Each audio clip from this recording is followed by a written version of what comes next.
Bugün 27 sentyabr ölkə üzrə Anam günü qeyd olunur. 2020-ci ildən başlayan Vətən müharibəsində şəhid olan qəhrəmanların xatirəsi yad edilir, abidələr önünə gül dəstələri qoyulur, müxtəlif tədbirlər keçirilir. Azərbaycan xalqı bu günü həm kədər, həm də qürurla xatırlayır.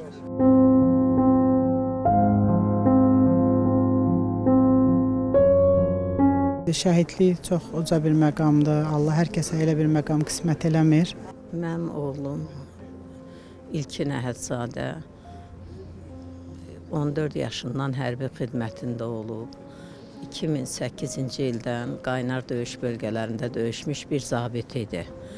27 sentyabr 22-ci ildə Ali Baş Komandanımız səfərbərlik elan etdi. Dedi, artıq torpaqlarımız işğaldan azad olunmalıdır. Bizim üçün ağır da olsa, bu balalar üçün, İlkin üçün həqiqətən çox fərəhli bir gün idi. Döyüş başladı.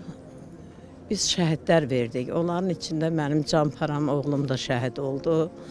Torpaq qansız, igidsiz, şəhidsiz olmaz. Mən şəhid kapitan Nəcəfov Vüqar Aydınoğlunun anasıyam. Mənim oğlumun uşaqlıqdan hərbi hissəyə çox həvəsi var idi, hərbi məktəbə. Odur ki, 11-ci sinfi qutarandan sonra sənədlərim hərbi akademiyaya verdi. 5 il oxuyandan sonra həmişə ön cəbhədə olub, ön cəbhədə çalışıb, bütün döyüşlərdə iştirak eləyib, həmişə alnı açıq olub, həmişə vətənpərvər olub, qüdrətli olub, bizi də qüdrətli eləyib, alnı açıq eləyib, fəxirlidir, qürurludur. Allah cəmi şəhidlərimizi rəhmət eləsin.